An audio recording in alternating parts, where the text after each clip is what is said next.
part of what was quite positive in the quarter for us was the consistency and the alignment with our expectations. Because in many ways, I think that signals a grasp over what is going on in a relatively dynamic consumer environment. So I think the first, kind of takeaway for me from the quarter was, okay, good news. Even where there may be places where there's pressure, we're feeling good that we've got a good handle on what's going on, and then therefore the plans and the program and even the outlook, we feel very consistent. It's why we affirmed the full year today. I do think within the quarter, though, there were certainly some things that were positive and some challenges. I would say that one of the things I reminded people today quite a bit about was the fact that we were lapping the best quarter certainly I had had since I'd been here of a 15% growth rate, and it was a monster quarter as it related to soup in particular. So the fact that we were down 1% on sales after cycling 15 growth and a 2-year run rate of 7, puts it in a little bit of different context. I do think volumes, though, as we continue to have a fair amount of pricing in our numbers right now, are still a bit under strain. And I think it was one of the reasons why I highlighted units and volume improvement in the Thanksgiving period over these last 4 weeks, because I know that's something that as we progress through the year, that pricing wanes as far as contribution. We are anticipating volumes to improve. Not a hockey stick, but certainly a better stabilization and improvement.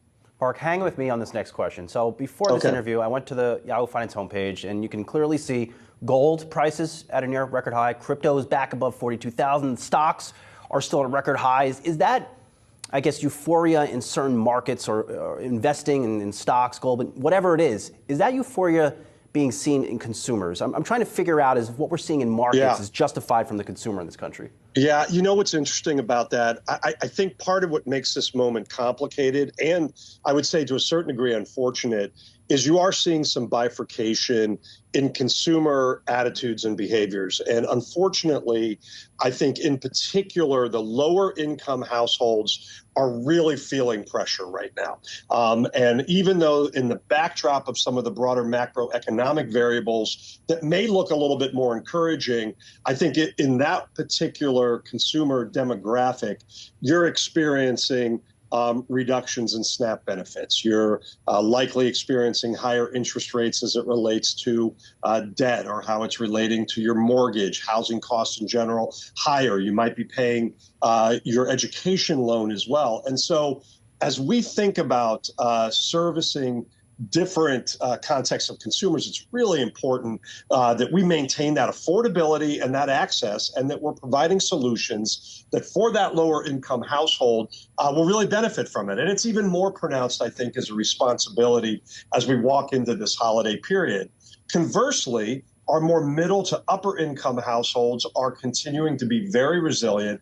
A lot of our premium brands are actually doing very, very well. And so you do see a little bit of this segregation. And I think that's unfortunately causing a little bit of this tension and narrative between how do we really feel about the economy right now. And Mark, this consumer pressure that you're talking about, is that seen through the prism of the broth category? Broth, for no pun intended, was warm. It was hot. It was a hot category. Are people buying broth, using it to make meals that last an entire week instead of going out and buying a can of condensed soup? That's still happening.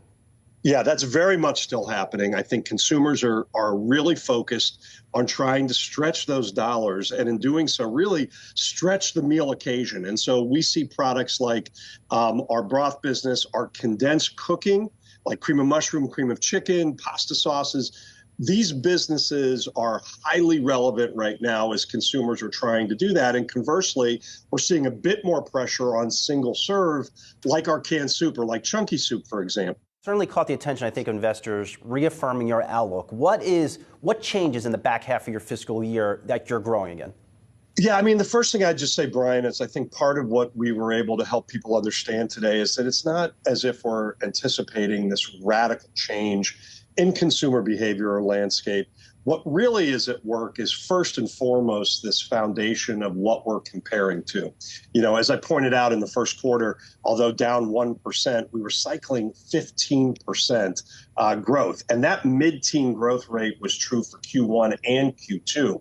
As we get to the back half, that will drop significantly as pricing wanes. And so therefore, the comps that we're going to be running against in Q3 and Q4 are far more manageable. And thus then, even in a world where we're performing at a similar dynamic or level as we are now, already you're going to have improvement. I think further to that, though, I would say that I feel better about our innovation funnel this year. I feel great about our marketing. We've got big product. You have Goldfish Crisp, right? Yeah, right behind me. I mean, how did that happen? Not sure. But a big move for us and another big extension and innovation on Goldfish. And I think the combination of the easier comps with a very strong and robust plan gives us great confidence that we can see what is relatively modest improvement and stabilization as we get to the back half of the year. Mark, maybe you can help us understand this one. Why hasn't this Rao's deal closed yet? I know there was some time, but you mean to tell me that lawmakers really have problems with Campbell Soup buying a pasta sauce company?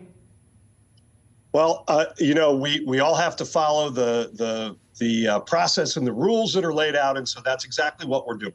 I think it's been a very constructive conversation, a very collaborative process. We are certainly working hard to fulfill the requests of the FTC, and again, we feel great about this deal. We feel terrific on the outlook for closing, and I think our focus is let's just get done what we need to get done and keep moving.